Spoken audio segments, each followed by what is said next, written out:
तो देखिए चैप्टर से रिलेटेड कुछ जो टर्मोलॉजीज था वो हम लोग देख लिए थे। चलो कुछ और भी टर्मोलॉजीज को समझते हैं, ठीक है। मतलब सर्कल से रिलेटेड और भी बहुत सारी ऐसी बातें होती हैं जिनको हम लोग को समझना बहुत जरूरी है। ध्यान रखें, जैसे मान लो कि ये हमारे पास सर्कल है, ठीक है, ये हमारा सर्कल है, ठीक है। और सर्कल के जो बीचों बीच जो पॉइंट होता है सभी को पता है, उसको हम लोग क्या बोलते हैं, सेंटर कहते हैं, यानी सेंटर ऑफ द सर्कल, ठीक है, जिसको डिनोट करते हैं हम लोग ओ से, है ना। ये बात तो क्लियर है। अब यहाँ पर समझना है कि ये जो सेंटर है यानी जो पॉइंट है ना, सर्कल का जो सेंटर है वो सर्कल के अंदर है या सर्कल के बाहर है, बताइए क्या है, अंदर है। तो जो अंदर होता है उसको हम लोग इंटीरियर कहते हैं, है ना। हाँ, इंटीरियर ऑफ ए सर्कल। और अगर कोई पॉइंट सर्कल के बाहर है तो उसको एक्सटीरियर कहते हैं, ठीक है। सिंपल सी बात है। जैसे मान लो कि क्या करते हैं, एक सर्कल बनाए, ठीक है, और क्या करते हैं कि ये तो सेंटर है, यहाँ पर एक और पॉइंट बना देते हैं यहाँ पर जिसका नाम रख देते हैं पी, है ना। तो जो पी पॉइंट है ना, जो पी पॉइंट है वो क्या है, वो है इंटीरियर ऑफ ए सर्कल, ठीक है। जो पी पॉइंट है, P is the interior of a circle, मतलब जो पी है वो सर्कल के अंदर है। सिमिलरली अगर मान लो कि मेरे पास कोई सर्कल है, ठीक है, और अगर बाहर कोई पॉइंट है, मान लो क्यू, ठीक है, तो इस क्यू को हम लोग क्या बोलेंगे, क्यू को बोलेंगे एक्सटीरियर, सर्कल के बाहर है तो बोलेंगे Q is the exterior of a circle, ठीक है। बात समझ में आ गई। अच्छा, मान लो कि मेरे पास कोई सर्कल है और इस सर्कल पे ही मैंने पॉइंट बना रखा है। देखो यहां मान लो ये रहा आर, है ना। देखो इन तीन सर्कल में क्या अंतर है, एक जो सर्कल के अंदर पॉइंट बनाया हो पी, एक सर्कल के बाहर पॉइंट बनाया हो, एक सर्कल में ही पॉइंट बना दिया हो। तो इसको बोलेंगे आर ऑन दी सर्कल, ठीक है। आर पॉइंट, हम लोग आर को आर भी बोल सकते हैं। R point lies on the circle, मतलब कि अगर सर्कल पे ही कोई पॉइंट आ जाए, है ना, सर्कल पे ही कोई पॉइंट आ जाए तो उसको हम लोग क्या कहेंगे, उसको हम लोग ये बोलेंगे कि वो जो पॉइंट है वो सर्कल पे ही आया हुआ है। तो ये बातें तो नॉर्मल हो गई है ना कि इंटीरियर पॉइंट कौन सा है, एक्सटीरियर पॉइंट कौन सा है। सबसे इंपॉर्टेंट बात अब यहां से स्टार्ट होगा, ठीक है। सद्दाम ये बताओ कि अगर मैं ये सेंटर से यहां तक एक लाइन लेकर चले जाऊं, है ना, तो इसे हम क्या कहेंगे, रेडियस कहेंगे। यानी ये जो ए है, ये ए जिसको हम लोग रेडियस कह रहे हैं, अब हम लोग इसी से कंपेयर करेंगे, है ना, इसी से कंपेयर करेंगे, ठीक है। अब देखो सर्कल से एक पॉइंट यहां से लेकर यहां तक चले जाते हैं, ठीक है, और एक हम लोग ओ से यहां जो रेडियस है हमारा यहां लेकर चले जाते हैं, है ना। यहां हम लोग पढ़ रहे हैं क्या, हम लोग यहां पढ़ रहे हैं इंटीरियर के बारे में, है ना, इंटीरियर के बारे में, ठीक है।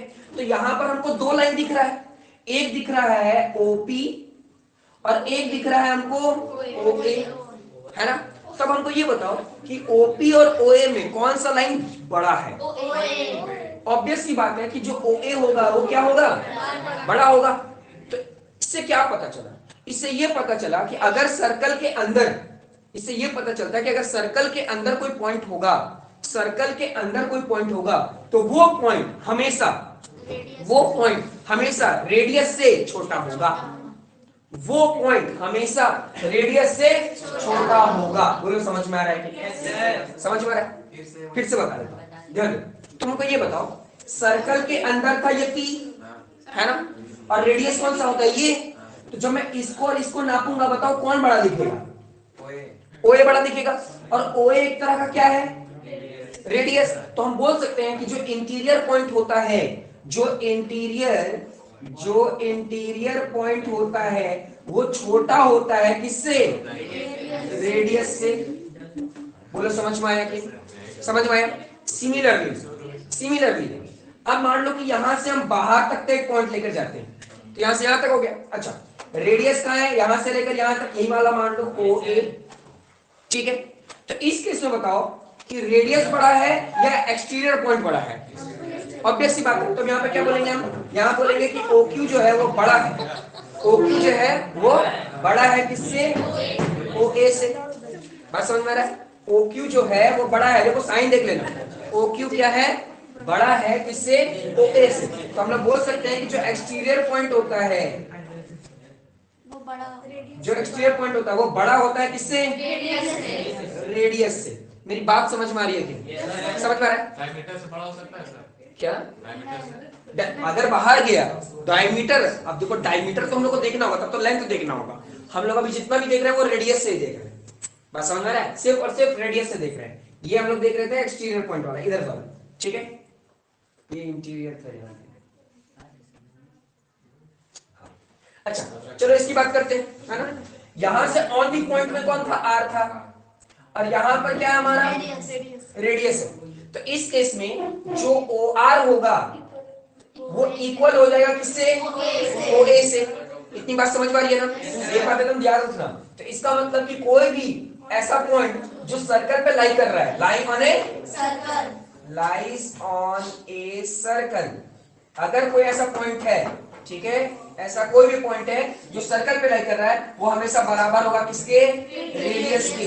ये बहुत ही इंपॉर्टेंट कॉन्सेप्ट है ना।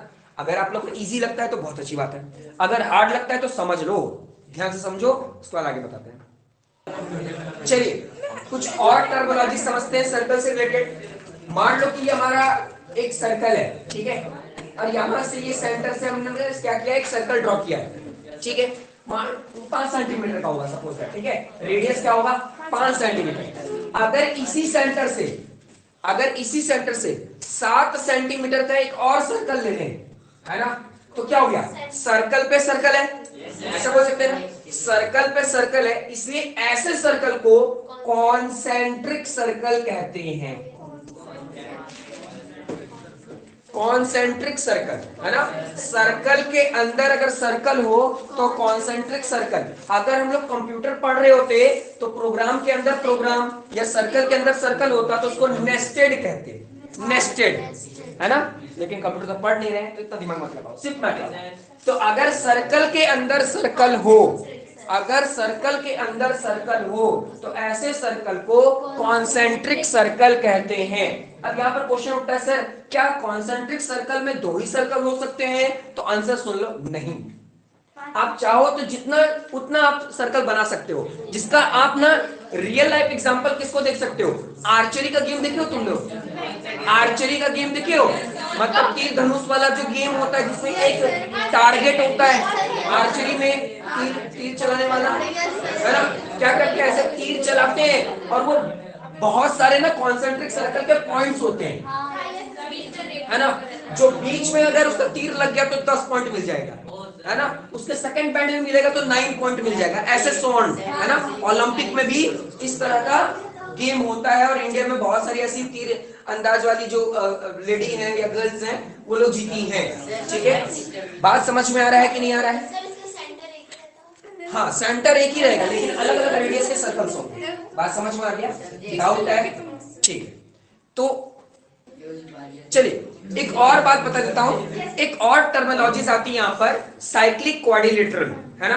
देखो क्वाड्रिलेटरल का मतलब क्या होता है, क्वाड्रिलेटरल मतलब क्वाड का मतलब होता है 4, क्वाड का मतलब क्या होता है, क्वाड का मतलब होता है 4, है ना, और लैटरल का मतलब क्या होता है, लैटरल का मतलब होता है साइड, मतलब ऐसे कोई फिगर जिसके 4 साइड हो। अब बोलोगे सर रेक्टेंगल तो 4 साइड का होता है, तो बिल्कुल रेक्टेंगल एक तरह का क्वाड्रिलेटरल है। तो बोलोगे सर स्क्वायर तो एक 4 साइड का होता है, तो वो भी एक क्वाड्रिलेटरल है। बोलोगे रोम्बस, बिल्कुल वो भी एक क्वाड्रिलेटरल है। बोलोगे पैरेललोग्राम, वो भी एक क्या है, क्वाड्रिलेटरल है। अब यहाँ पर एक वर्ड आता है कि अगर ये क्वाड्रिलेटरल सर्कल के अंदर आ गया, अगर ये क्वाड्रिलेटरल सर्कल के अंदर आ गया, जैसे देखो ये सर्कल है ना, और सर्कल के अंदर क्वाड्रिलेटरल है, ठीक है, सर्कल के अंदर क्वाड्रिलेटरल आ गया, तो ऐसे फिगर को हम लोग बोलते हैं साइक्लिक, साइक्लिक क्वाड्रिलेटरल, हाँ बस ये याद रखना है, साइक्लिक क्वाड्रिलेटरल। और इसका प्रॉपर्टी क्या है, मैं एक प्रॉपर्टी बता देता हूं कि इनके जो अपोजिट है ना, अपोजिट साइड यानी अपोजिट एंगल का सम 180 डिग्री के बराबर होता है। अपोजिट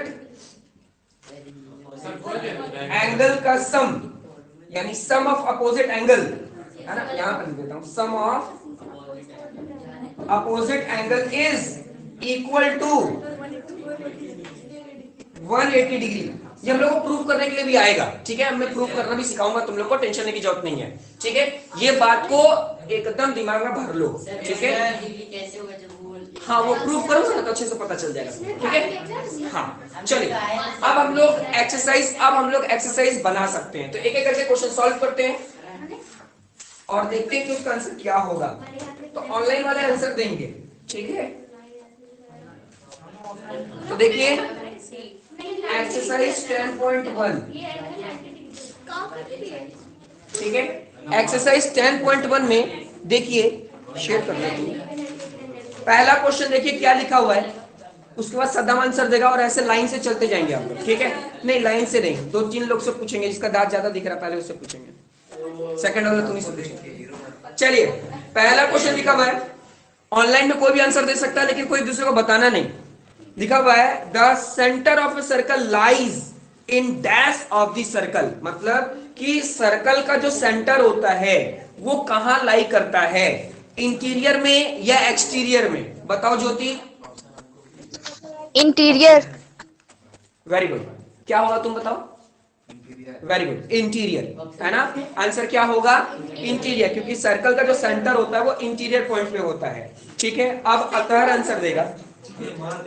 नेक्स्ट देखिए पॉइंट क्या लिखा हुआ है, a point whose distance from the centre of a circle is greater than the radius, the point lies dash of the circle, मतलब एक ऐसा पॉइंट है जो रेडियस से बड़ा है, एक ऐसा पॉइंट है जो रेडियस से बड़ा है, रेडियस से बड़ा है। तब बताओ वो पॉइंट सर्कल के अंदर होगा, सर्कल में ही होगा या सर्कल के बाहर होगा, ठीक है। इसिफा तुम बताओ इसका आंसर। एक्सटीरियर। वेरी गुड, दोनों सही बोले, आंसर क्या होगा एक्सटीरियर, अभी बता दिया। डाउट है किसी को, ठीक है। जिसान आंसर देगा। क्वेश्चन है the longest code of a circle is, ठीक है। हमको सादिया तुम बताओ इसका आंसर क्या होगा Sadia. Sir diameter. Very good, diameter इसका आंसर होगा, ठीक है। चलिए नेक्स्ट अबू सुफियान बताएगा। अबू सुफियान क्वेश्चन है an arc is dash when its end are ends of diameter, मतलब कि अगर मेरे पास कोई आर्क है, ठीक है, और ये जो आर्क है ना ये डायमीटर पे एंड होता है, डायमीटर पर, ठीक है। तब बताओ कि इस आर्क को हम लोग क्या कहेंगे।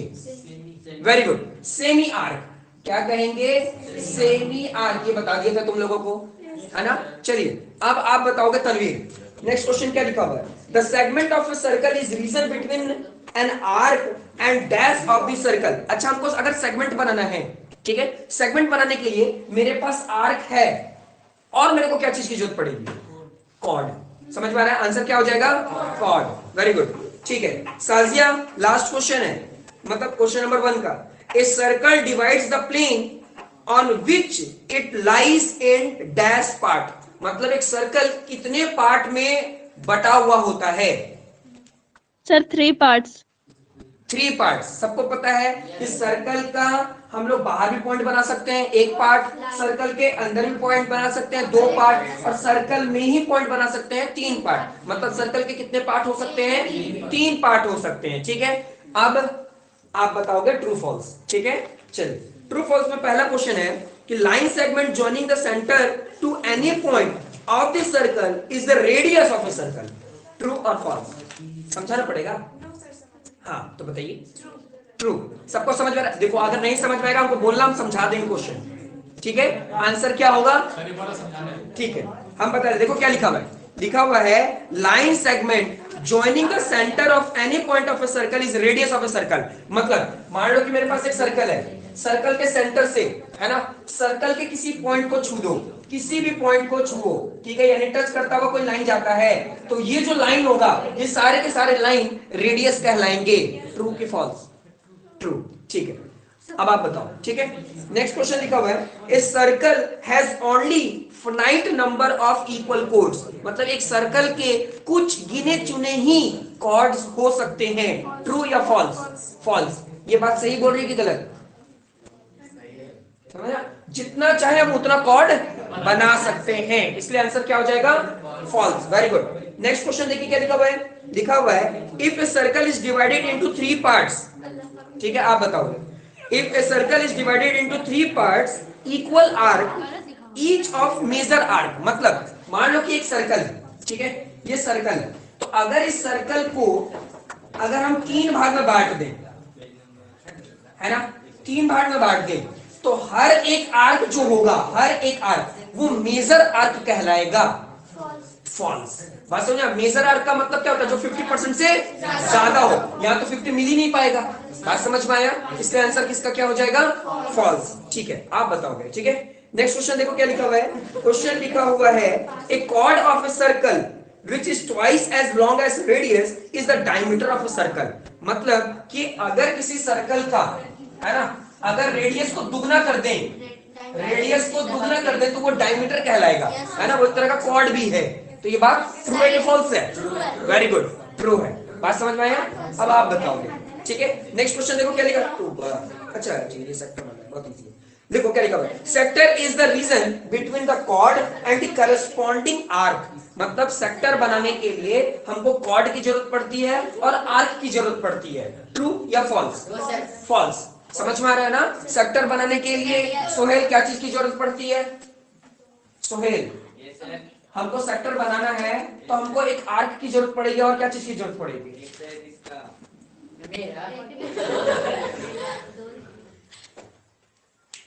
ज्योति तुम भी आंसर दे सकती है।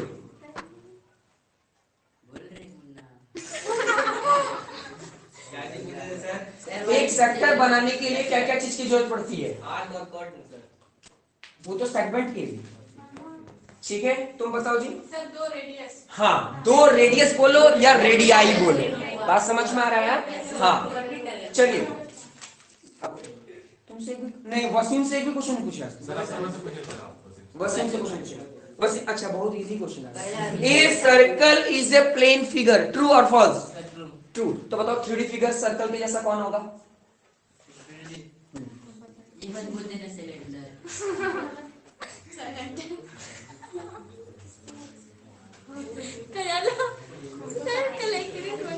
ये तो पता है। सर हम बताएं। हाँ बताओ आज। हाँ स्पेयर, उसके लिए बताएंगे, स्पेयर बोलेंगे। हाँ करेक्ट, तब वो है स्पेयर। 3D फिगर हम बनाएंगे नहीं, वो 3D फिगर इसमें प्लेन फिगर में नहीं बनता। सबको समझ में आ गया? तो एक्सरसाइज समझ लो, 10.1 कंप्लीट हो गया। जल्दी से देख लीजिए, कोई डाउट है तुरंत पूछिए।